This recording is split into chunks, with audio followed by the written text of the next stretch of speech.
Hello everyone, Larry Satchwell here with a walk through my fall garden. Our late crop of corn here, not doing a lot. Hurricane Sandy came through last week and knocked them all down. I tried to prop them back up. They tasseled out early and there's just some very tiny ears of corn here. This one has tassels but no corn at all. So we may get a ear of corn. It'll be like those little ears of corn you get at the buffet restaurants that the movie Big ate those things like a corn on the cob. This is the bed I planted about 3 weeks ago. Shortly after that, I planted some cabbage plants. I keep this bucket of water here because they've had a hard time growing some roots here. I planted them right before Hurricane Sandy, but I came out here on Monday and they had wilted. So I've been keeping water here. Something's eating on the cabbage leaves, so I've got this garden dust here I'm going to use. I just put it in a little duster because I don't like the way it comes out of here. So once they're watered, I'm just going to dust these leaves a little bit.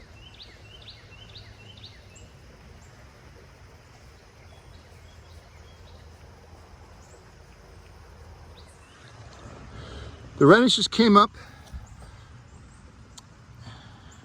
The Maryville lettuce is coming up, not real thick. A little tomato plant in here. Another tomato plant. Merillat is not doing well.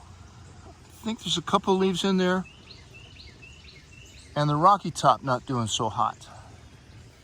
This is a black zucchini and it is not coming up. It's been in here a long time. I'm not sure what the problem is. I don't even see the seed. Maybe something ate the seed. You win some, you lose some. This is a crop I planted a week after that other crop, and I love my cats, but I hate the things they do sometimes. These carrots were just coming along great. And then somebody made a big poop pile in the middle of them. I should have covered them. This Maryville looks a lot better over here, but the Merillat still questionable. This is a pine tree winter mix of lettuce, and I planted quite a bit of spinach, a spinach blend from pine tree.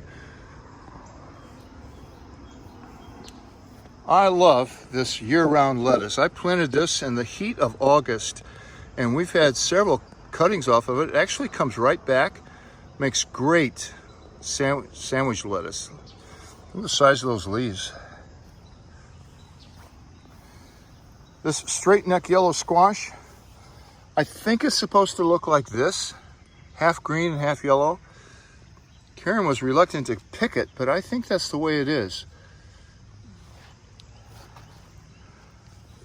My little leaf cucumber has lots of blooms on it. So we're going to get a few cucumbers off of it before our first frost, which is November 7th. This one came up. I doubt if it'll make much, and that seed did not. This is what I should have done when I planted this crop here. I have this screen left over from the chicken coop build, and these are left over from when we redid our closet. We had all these wire shelves left over, so I just cut them up. Before I cover these up, I'm going to sprinkle in a few radish seeds on these carrots. Carrots sometimes take a long time to germinate, and the ground can get crusted. And these radishes will come up real soon and help break that ground for them. And then it doesn't hurt to have a few extra radishes anyway. This is Pine Tree's radish blend. So once the seeds are planted, I just cover them up with a little bit of soil. These only need to be about 1/4 of an inch under the ground. And like I did before, I'll put these protective covers over them. Just for an experiment, I'm going to cover this row of carrots with some bricks to see if it helps with germination this time of year. My theory is that they'll have some sun to warm them up. And on this one, I'll use my wet newspapers.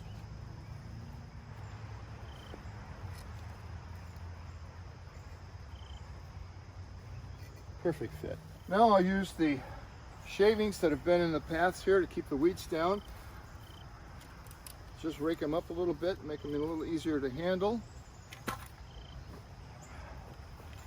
Spread those pretty heavily between the rows.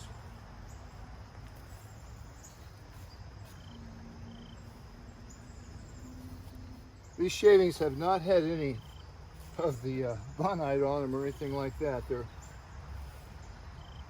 just been sitting here all summer. Once these plants have sprouted and I've taken off the protective covering, I'll take the wire off of here, because these plants should be high enough the cats won't mess with them, and add them over here. We had one last lotus bloom the other day. They only last a couple of days. I love them. I found this hibiscus at Lowe's the other day for $3. It will have flowers the size of a saucer if it comes back next year. I finally replaced that broken down Rubbermaid tub with a real outdoor water feature tub. Lost the lotus plants in doing so, at least their foliage. The roots are still there. I'm going to leave you here with the fading echinacea plants. The yellow finches have just loved these seeds. And as you can see, they've eaten most of the seeds out of these seed heads. Thanks for watching.